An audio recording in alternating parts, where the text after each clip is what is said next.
get into a cop's home. Manning Goldman's house was located in an upscale part of Riverdale known as Fieldstone.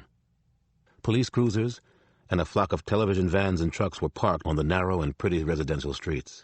The Goldman house was more modest than the Tudors around it. Still, it seemed a nice place to live. Not a typical cop's neighborhood, but Manning Goldman hadn't been a typical cop. Goldman's father was a big doctor in Mamaroneck, Rosa continued to chatter. When he passed away, Manning came into some money. He was the black sheep in the family, the rebel, a cop. Both of his brothers are dentists in Florida. I didn't like the look and feel of the crime scene. And I was still 2 blocks away.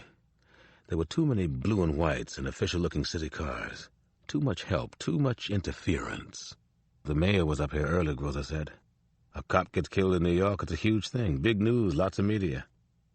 Especially when a detective gets killed right in his own home, I said. Rosa finally parked on a tree-lined street about a block from the Goldman house. As I walked toward the crime scene, I enjoyed one aspect of the day at least.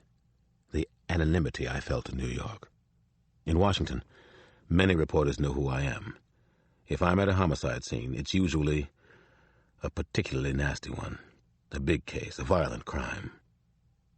Detective Groza and I were ignored as we walked through the crowd of looky-loos up to the Goldman house. Groza introduced me around inside, and I was allowed to see the bedroom where Manning Goldman had been brutally murdered. The NYPD cops all seemed to know who I was and why I was there. I heard Siniji's name muttered a couple of times. Bad news travels fast. The detective's body had already been removed from the house, and I didn't like arriving at the murder scene so late. Several NYPD techies were working the room. Goldman's blood was everywhere. It was splattered on the bed, the walls, the beige carpeted floor, the desk, the bookcases, and even on a gold menorah. I already knew why Siniji was so interested in spilling blood now. His blood was deadly. I remembered a time when Siniji had entered my home in the night, and with a knife. Why would he come here, I wondered. Was he warning me, playing with my head? He definitely wanted to make a high-profile statement, I muttered, more to myself than to Carmine Groza. He knew that Goldman was running the case in New York. He's showing us that he's in complete control. I paced around the bedroom. I noticed that the computer on the desk was turned on. I spoke to one of the techies, a thin man with a small, grim mouth, perfect for homicide scenes. The computer was on when they found Detective Goldman? I asked. Yeah, the Mac was on. It's been dusted. I glanced at Groza. We know he's looking for Sharif Thomas, and that Thomas was originally from New York. He's supposed to be back here now. Maybe he made Goldman pull up Thomas's file before he killed him. For once, Detective Groza didn't answer. He was quiet and unresponsive. I wasn't completely certain myself. Still, I trusted my instincts, especially when it came to Siniji. I was following in his bloody footsteps, and I didn't think I was too far behind. The surprisingly hospitable New York police had gotten me a room for the night at the Marriott Hotel on 42nd Street. They were already checking on Sharif Thomas for me. What could be done was being taken care of, but Siniji was on the loose for another night on the town. Sharif Thomas had lived in D.C., but he was originally from Brooklyn. I was fairly certain Siniji had followed him here. At 8:30, I finally left Police Plaza, and I was physically whipped. I was driven uptown in a squad car.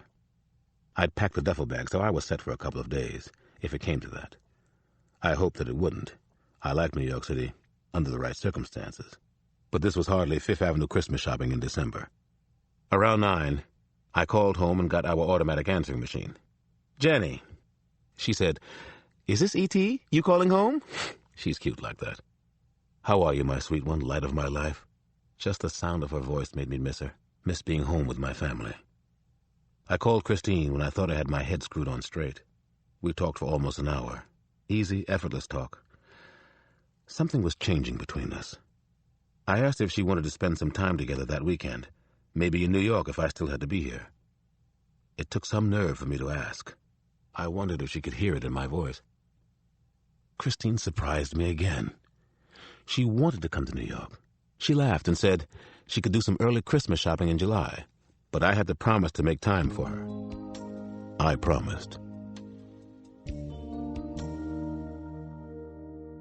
Gary Sinigi saw a crowded spot called Tattoo. It looked promising. He remembered his mission. He needed a place to stay the night in New York, someplace safe. The plaza hadn't really been such a good idea.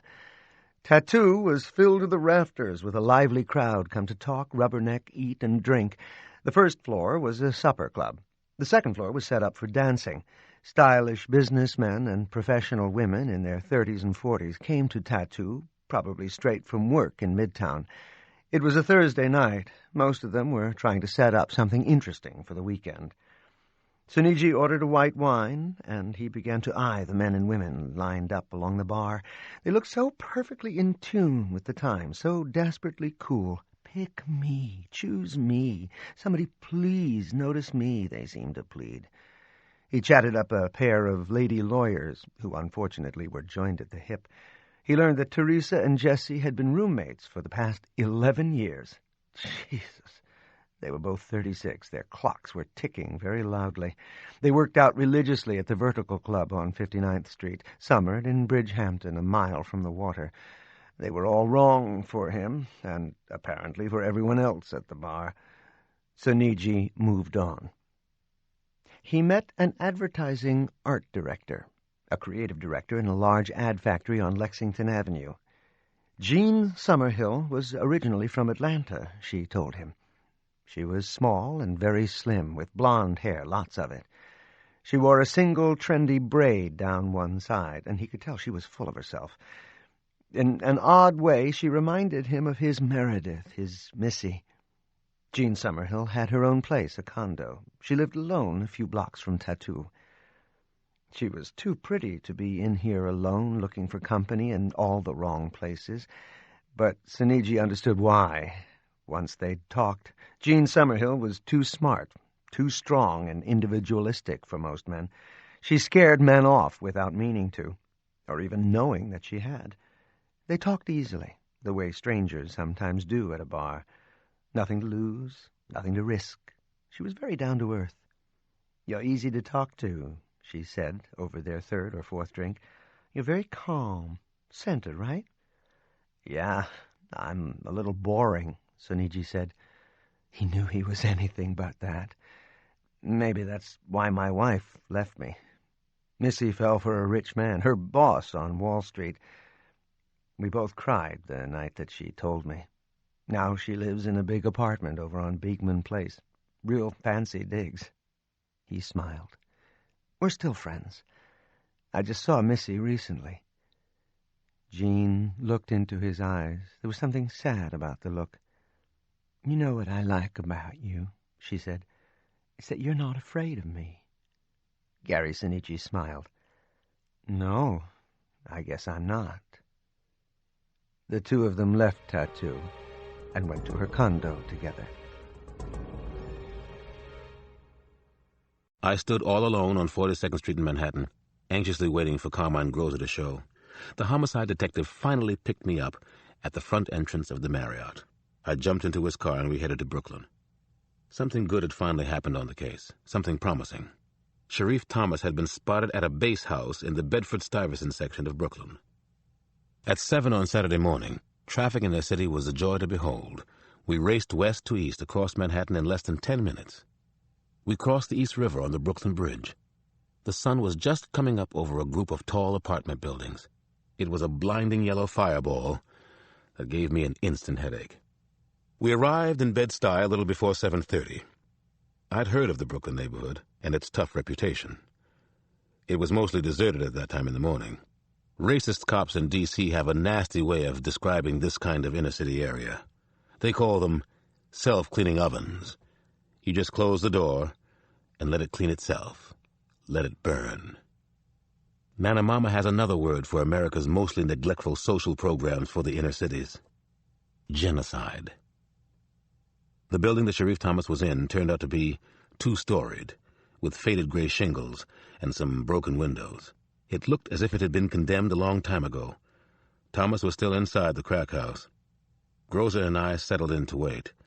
We were hoping Gary Sinigi might show up.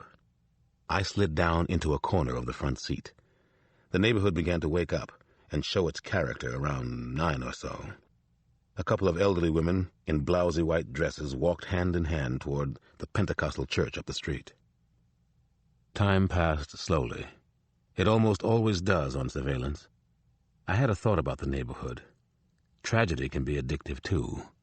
A couple of suspicious-looking guys in sleeveless T-shirts and cut-off shorts pulled up in an unmarked black truck around 10:30. They set up shop, selling watermelons, corn on the cob, tomatoes, and collard greens on the street. The melons were piled high in the scummy gutter. It was almost 11 o'clock now, and I was worried. Our information might be wrong. Paranoia was starting to run a little wild in my head. Maybe Gary Sinigi had already visited the crack house. I opened the car door and got out. The heat rushed at me, and I felt as if I were stepping into a blast oven. Still, it was good to be out of the car. The cramped quarters. "What are you doing?" Groza asked. He seemed prepared to sit in the car all day, playing everything by the book, waiting for Sinigi to show. "Trust me," I said. I took off my white shirt and tied it loosely around my waist. I narrowed my eyes, let them go in and out of focus. Groza called out, "Alex!" I ignored him and began to shuffle toward the dilapidated base house. I figured I looked the street junkie part okay. It wasn't too hard. God knows I'd seen it played enough times in my own neighborhood. My older brother was a junkie before he died. The crack house was being operated out of an abandoned building on a dead-end corner. It was pretty much standard operating procedure in all big cities I had visited. D.C., Baltimore, Philly, Miami, New York. Makes you wonder. As I opened the graffiti-painted front door, I saw that the place was definitely bottom of the barrel, even for crack houses. This was end-of-the-line time. Sharif Thomas had the virus, too. Debris was scattered everywhere across the grimy, stained floor. Fast food wrappers from Wendy's and Roy's, and Kentucky Fried, crack vials, hanger wires used to clean out crack pipes. I figured that a down-and-out dump like this would be run by a single clerk. You pay the guy $2 or $3 for a space on the floor. You can also buy syringes, pipes, papers, butane lighters, maybe even a soda popper or cerveza. It was incredibly quiet, strangely serene, though. I noticed everything at a glance, but no Sharif Thomas. No Gary Sinigi either. A Latino-looking man with a shoulder holster over his soiled Bacardi T-shirt was in charge of the early morning shift. He was barely awake, but still managed to look in control of the place. "What do you want, Chief?"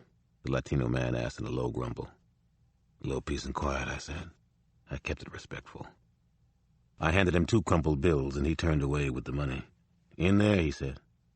I looked past him into the main room. About 10 or 12 men and a couple of women were sitting or sprawled on the floor, and on a few soiled, incredibly thin mattresses.